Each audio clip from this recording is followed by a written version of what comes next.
भूत पिशाच निकट नहीं आवे, महावीर जब नाम सुनावे। लेकिन जब उन्हीं के मंदिर में भूत आवे, तब उनके वक्त कहाँ जावे। Hare Krishna everyone and welcome back to my YouTube channel guys. So कैसे हो आप सब गाइस। सो आज मैं लेके आ चुकी हूँ फिर से आप सबके लिए एक रिएक्शन वीडियो, क्योंकि आज मैं रिएक्ट करने वाली हूँ एक बहुत ही ज्यादा डरावनी हॉरर वीडियो पे फिर से। तो वो वीडियो कितनी डरावनी होने वाली है मुझे भी नहीं पता, मैंने भी अभी तक देखा नहीं है। आप लोग के साथ ही देखेंगे और हम साथ में रिएक्ट करेंगे और डिस्कशन भी करेंगे। तो आज की जो वीडियो होने वाली है उसका टॉपिक, मतलब जो वीडियो का टॉपिक मैंने देखा है उसके बारे में मैं आपको बता देती हूँ, ठीक है। उसका टॉपिक है कि क्या टेम्पल्स, जो मंदिर होती है वो सच में हॉन्टेड होती है। मतलब जो मंदिर जहाँ पर हम पूजा करते हैं, भगवान की पूजा करते हैं, वो टेम्पल्स क्या हॉन्टेड भी हो सकती है। तो ये तो हमें वीडियो देखने के बाद ही पता चलेगा। और अगर आपको मेरे वीडियोस अच्छे लगते हो तो प्लीज प्लीज प्लीज एक लाइक कर देना, शेयर कर देना और मेरे चैनल को भी सब्सक्राइब कर देना। तो मैं मिलती हूँ आपसे थोड़ी देर में वो वीडियो प्ले करके, ठीक है। जी देखिए 2022 की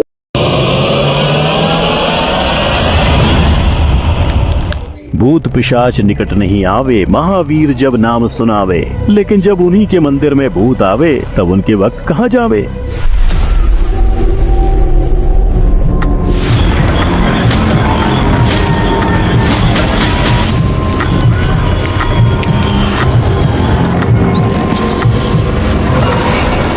हेलो भाई लोग, मैं हूं आपका फैक्ट भाई। यू लेकर आया है ऐसे मंदिर जो भूतों के ही वश में हैं। जी हाँ, वरना आप ही बताओ, क्या कोई भूत मंदिर में जाकर भगवान को ही गाली देगा। अब इन गाली के पीछे भी एक रहस्यमयी भूतिया रीजन है। लेकिन वृंदावन में झाड़ की डालियों का गोपियां बन जाने का कोई रीजन नहीं है। यस, रात में झाड़ बन जाते हैं साक्षात गोपियां। लेकिन इससे भी चौंका देने वाला एक मंदिर है जहाँ पैर रखते ही आदमी पत्थर का बन जाता है। और यही मौत का खेल खेलने एक पैरानॉर्मल एक्सपर्ट राजस्थान के किराडू मंदिर पहुंच गए। अब उनके साथ आगे क्या हुआ जानने के लिए शुरू करते हैं इन मंदिरों का भूतिया सफर। नंबर 1, सबसे झूठी हकीकत। सुबह लोगों की किलकारी और रात को भूतों की महामारी।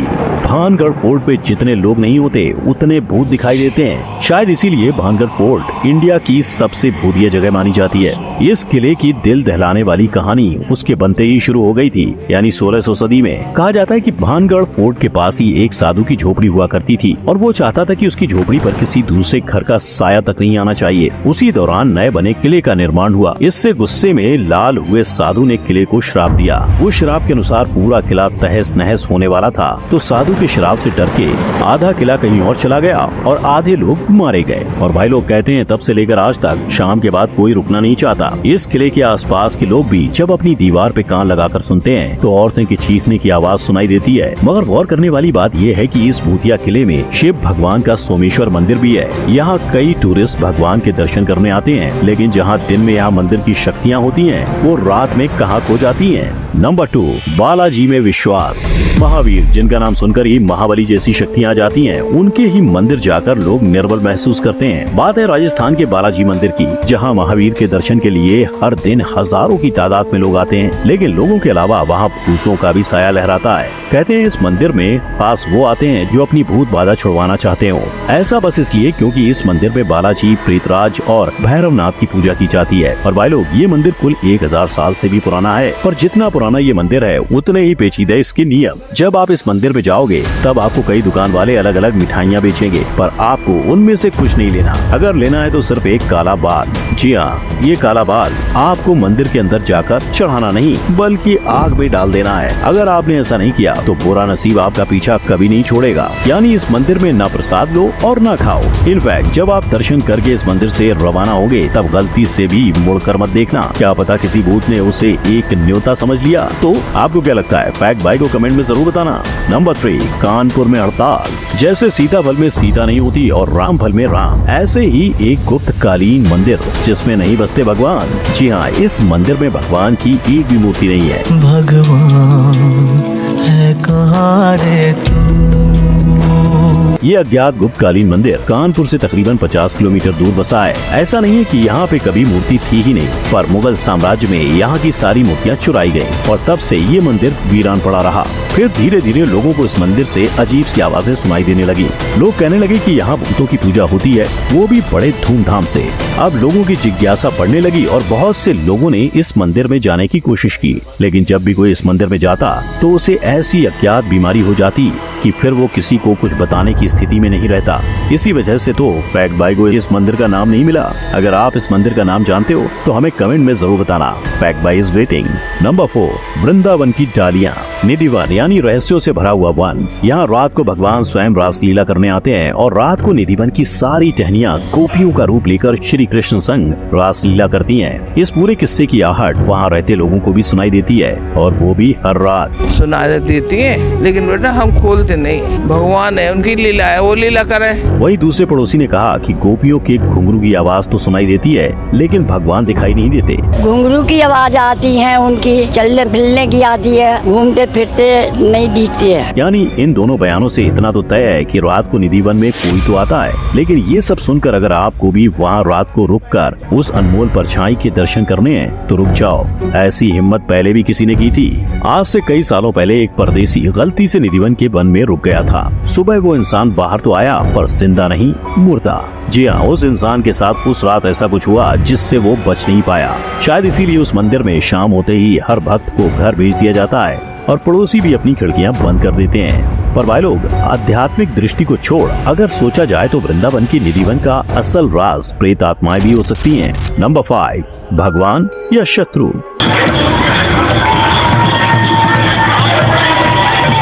ऐसे दृश्य आपको मध्य प्रदेश के दत्तात्रेय मंदिर में हर रोज देखने को मिलेंगे। तो क्या यहाँ पर भूत भी भगवान को पूजने आते हैं? वेल, इसका जवाब है हाँ और ना दोनों। लोग यहाँ आकर जोर जोर से चिल्लाते हैं और अपना माथा तक पीटते हैं। माना जाता है कि ऐसा करने से उनके अंदर रह रही बुरी आत्मा जल्दी से निकल जाती है। इतना ही नहीं, अमावस्या और पूर्णिमा की रातों में लोग इकट्ठा होकर इस मंदिर में भगवान को गालियाँ देते हैं। उनके मुताबिक इससे भी उनके शरीर से बुरी आत्मा दूर रहती है। मतलब जरा सोचो, हजारों लोग एक साथ मिलकर भगवान को गालियाँ देते हैं, वो भी उन्हीं से सुरक्षा पाने के लिए। ऐसी खौफनाक हरकतें इस मंदिर में होने की वजह से उसका इतिहास है। असल में इस मंदिर के पुजारी की अज्ञात वजह से मौत हो गई थी और वो पुजारी अपनी भक्ति के प्रति इतना समर्पित था कि मरने के बाद भी उसने इस मंदिर को नहीं छोड़ा। यानी उनसे शुरू हुआ भूत का सिलसिला आज की तारीख में भी जारी है। लेकिन इतना संगीन माहौल होने के बावजूद लाखों की संख्या में लोग भगवान के दर्शन के लिए आते हैं। नंबर 6, एक शापित मंदिर। जहाँ पे उसने पीछे मुड़ के देखा वो भी पत्थर बन गई। जो भी इस मंदिर में जाएगा वो पत्थर बन जाएगा, ऐसा श्राप दिया था 900 साल पहले दुदलीनाथ महर्षि ने। लेकिन आज भी इस कराडू मंदिर में जाने के लिए बाड़मेर गांव के लोग डरते हैं। हाँ, अकेला जाएंगे तो जैसा थोड़ा भी कोई भी अकेला जाता है तो थोड़ा महसूस होता है कि हाँ यहाँ पे कुछ है।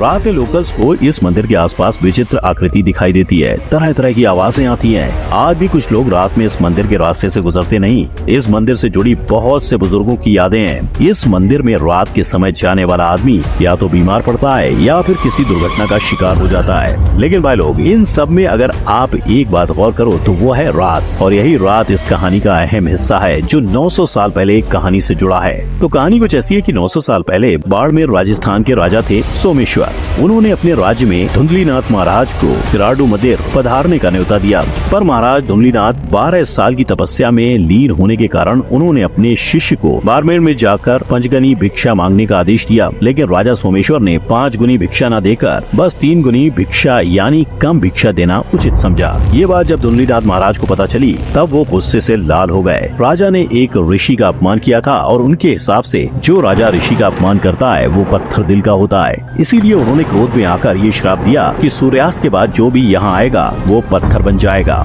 और तब से आज तक 900 साल बीतने के बाद भी इस मंदिर में रात को कोई जाता नहीं। आज भी वहाँ के लोगों में ये डर कूट कूट के भरा है, लेकिन कुछ लोग इसे बस कहानी मानते हैं। इसीलिए एक पैरानॉर्मल एक्सपर्ट ने इस बात का खुलासा करने की ठान ली और वो इस मंदिर में सारे पैरानॉर्मल उपकरण के साथ पहुँच गए। बहुत देर अकेले मंदिर में बिताने के बाद उन्हें कुछ नहीं हुआ और ये श्राप वाली कहानी बस कहानी ही रह गई। भाई लोग, ऐसे कई किस्से हैं जो सिर्फ और सिर्फ कहानी ही है। ये एक डार्क वर्ल्ड है जो हमारे समझ में चलता आ रहा है। हजारों लोग भूत प्रेत, अंधविश्वास, तंत्र मंत्र, काला जादू जैसा झूठ फैलाकर लोगों को ठगते हैं, मार देते हैं। हमारी माँ बहनों के साथ बुरा बर्ताव किया जाता है, रेप किया जाता है और ऐसे बहुत सारे काले धंधे हैं जो हमारे समाज में हो रहे हैं। फैक्ट भाई ये नहीं कहता कि पैरानॉर्मल चीजें होती ही नहीं, लेकिन कुछ लोग इस चीज का गलत फायदा उठाते हैं। और वैसे भी भाई लोग, ऐसे कोई सुपर पावर है ही नहीं जो आपको ठीक कर सके, आपके प्रॉब्लम सॉल्व कर सके। इसीलिए याद रखना, आपको आपकी प्रॉब्लम खुद ही सॉल्व करनी है। इसीलिए ये वीडियो ज्यादा से ज्यादा शेयर करें और सब।